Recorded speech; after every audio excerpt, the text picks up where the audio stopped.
believe we're at the doorstep of the most important time in mankind. And I want to kind of compare it to the religion that I grew up with. I grew up in the Catholic Church, and I was taught that there would be a second coming and that our lives would all be improved as those of us who were non-sinners, as the nuns told us, moved into heaven to live with God. I'm not quite sure that's what's happening, but in my mind, and relating it to my life, I see that as what Sam Altman is trying to do, and that is to raise $10 trillion, an unimaginable sum, to bring the infrastructure of artificial intelligence, machine learning, accelerated computing to everybody in the world so that we could have a better place to live, we could live in harmony, and everyone could be fed, clothed, housed,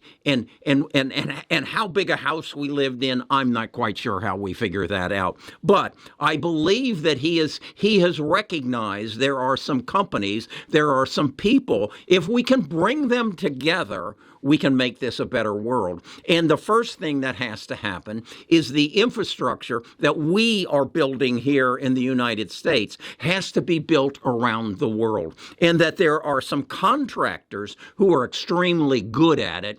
And if they come together, they can make this a universal opportunity. So with that in mind, I'm looking at this and say, who are those contractors? Who are the people that are going to make this available to the whole world so that everybody looks at across the oceans and says, I've got everything they do. I don't need to invade them. I'm happy with where I am. I have a good job. I have food. I have shelter. I have everything I need, all the electricity I need. The world is a wonderful place, and we live in harmony. But that infrastructure has to be worldwide. So who are the contractors who are going to make that infrastructure possible? Well, I think it's pretty evident. And so I've made a list of the 10 that I think. It's a much longer list than that. In fact, I summarize it in this report that I'm putting out, my January 24th semiconductor update.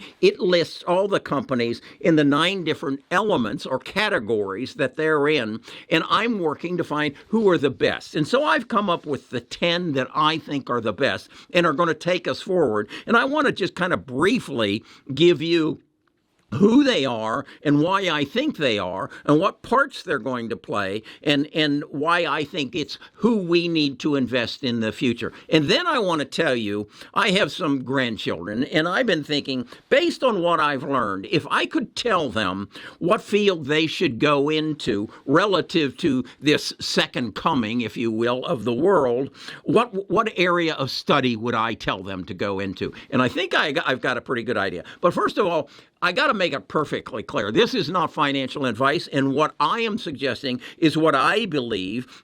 And I don't want you to say, well, if he believes it, it's got to be. No, you got to do your own research, and I'll be happy to send you this 21-page document that I've gone through and analyzed all these companies and what is happening and explain it to you. The January issue is free. The link is in the description. Future issues will be a part of our Premium Plus and Platinum program. So where do we start? Well, I think we start with companies that we want to own. But first, I got to tell you, this is not financial advice. So who are the companies that we start with? Well, I think you've got to own NVIDIA. And let me explain to you why NVIDIA. NVIDIA makes a chip, makes a GPU chip. It came out, it emerged out of gaming. It creates the ability to have accelerated computing. And what, in essence, it does is it speeds up the computing at a rate, at a multiple of 1 million, basically, since the inventions of CPUs, and it's adaptable. And what do I mean by that? It's adaptable to whatever architecture you want to put it into your platform. That is to say, other companies may create a architecture that is important to your platform, but NVIDIA's chip is adaptable. Now, there are many chips that are also adaptable, such as Advanced Micro Devices has a chip, but then there are other companies who make their own chips that are not as adaptable, and that would include Microsoft, Google, Amazon, and Apple. They make their own chip that is specific to their platform, but NVIDIA is the one that is adaptable to the masses who are not one of the big six. Okay, so you have to own NVIDIA. I think you have to own Advanced Micro Systems, and then I feel I have to own ASML. ASML is the company that makes the big box that makes the wafers that then turn into semiconductors. They make the big box that makes the wafers, and then Taiwan Semiconductor and Samsung put the transistors or semiconductors on the wafers. Okay, so they're critical as well. Now, on the same token, you'll notice that both Samsung and Taiwan Semiconductor are not housed here in the United States, at least not yet. Taiwan says they will. So we have to have a semiconductor foundry of size here in the United States. And the only one who qualifies in any realm for that is Intel, not only for what they have now, but more importantly, what they're building. They are the receiver of many of the benefits that are going to come from the CHIP Act that the Congress has passed to get us into a position where we are a major player in the semiconductor world. Where we're not represented, we're represented as architects, and we're represented as memory chips, but we're not represented as a foundry. Intel is a must. Then, as I say, we go to Microsoft. We go to Meta. Why Meta? Meta has a language called Llama 2. Llama 2 is the platform, the language that basically programs how these large language platforms function.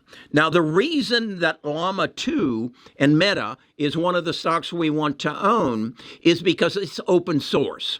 Some of these others, such as I'm assuming Microsoft's ChatGPT, is closed source. That means everything's done in-house, and everything's secret, and everything's proprietary. Well, Llama is not. Llama says, hey, if you've got an idea and you can add to this equation, come on down, we'll let you in, you reprogram it, enter it, and then we'll collectively decide if what you added is good. Think of it like Wikipedia as opposed to the old encyclopedias. Wikipedia is open source. If you give us good information, we'll put it into our encyclopedia. Well, that's what Llama is. So Llama is going to be adapted by many more, much as NVIDIA's chip is adaptable to many, many more platforms. Llama 2, which is owned by Meta but is open source, is going to be available to everybody. So it gives it a bigger TAM, a total addressable market. So that's why we want Meta in there. As I said, I think I mentioned also Micron. They are the leaders in memory. The other things, NVIDIA and Intel, they're involved in processing. Okay, so think of it, you ask a task and the chip does the task. That's NVIDIA's chip, or maybe Amazon's chip, or Apple's chip, or Microsoft's chip. But then when you say, okay, now remember what we just did. Well, that's not a processing. It's more of a okay, I'll put that on this file and I'll remember it. And then when you need it, you can go back to it. So Micron is a little bit different. So we want to own them. And then I also have Qualcomm. Qualcomm and Broadcom are architects. You have you bought an NVIDIA chip and you want it to perform this function. And take your data and sort it out and put it in a format that is going to make your system more intelligent. and more adaptable to your needs. You'll go to Qualcomm, and Qualcomm's biggest customer is Apple, or you'll go to Broadcom. Okay, so those are my top 10 stocks. I'm just going to go down them. NVIDIA, Advanced Micro Devices, ASML, Broadcom, Intel, Microsoft, Meta, Micron, Apple, and Qualcomm. Okay, so that's where we start. And that's where, if you'll read this, and the link to it's in the description, it'll give you even more information as to some of the additional elements that will add to this architecture. But that's what I believe Sam is doing, is putting all of this together, bringing all of these companies together and saying, okay, now let's make this available to the world. Okay, so that the people in South Africa can build a infrastructure for their artificial intelligence, because what you're doing is you're processing your data. I can see somewhere in the future that Kerry will have his artificial intelligence that processes his data. We already have a chat bot on our website where you can ask any financial question that is basically grounded by Kerry's data from the over 2,000 videos that he's made over the last so many years. Okay, then what I wanted to share with you, as I'm digging into this, and I have grandchildren, 2 of them in college now, and not that they come and ask me, but if they did, and they ask me, what field should I study? I just have no doubt what my answer would be, because I think the biggest beneficiary of what's happening, what Sam is building, and what his apostles are going to help him build is going to be the medical field. So I would tell them to study human biology, understand how the body works. Understand that, I believe the number is, there's 3 million molecules in our body, or maybe there's 3 million molecules in the world, and they all interact. Well, learn how the body interacts, feed it to the platform of artificial intelligence, and you can change the world. I mean, you can, what Jennifer Doudna and Emmanuel de Carpentier are trying to do, and that is to create gene editing molecules, and enzymes, whatever. That's the field they're in. That is going to change the world because of its impact, because of its importance. And the reality is, once you get this infrastructure built, it doesn't really matter what your field is. If you have a domain that you understand, and if it's human biology, and you know the right questions to ask the infrastructure, it can give you the answers. But you got to know the right questions to ask. And you're only going to know that if you study in college human biology or life sciences or drug discovery. Those 3 areas of study, and they're all interrelated. Once you know the questions to ask, you're going to change the world. I mean, think about it. If you want to become a farmer, you got to study farming. You got to understand how seeds mature and how they grow and how you can fertilize them, and so you have to study. But once you know the questions to ask on the farm to your artificial intelligence infrastructure, you can change the world. Think about this. It used to be, I kind of remember, no more than 5 years ago, if someone asked you, what should you study in college? You would probably say computer programming. You got to know how to program. You have to know how to write code. Well, that's not true anymore. I can write code. I just need to go to Google's Copilot and say, write me the code to do this, this, and this. And it'll do it. It'll do it. I just now know how to figure out how to plug it in. The infrastructure will be there. The language will be there. Remember, that's Llama 2. And if you understand the questions to ask, it will give you all the answers. And my point is, the most important answers in the future are going to be medical. So, study human biology, life science, and drug discovery. And you'll change the world because you'll know the questions to ask artificial intelligence, machine learning, and then quantum computing. And there'll be no end.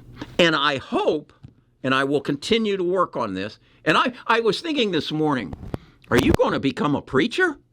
Are you going to be, you're talking about apostles and Jesus coming back? No, I don't want to offend anybody. Maybe it's Muhammad or David or Buddha. I don't know. Whatever is right for you, I don't really care.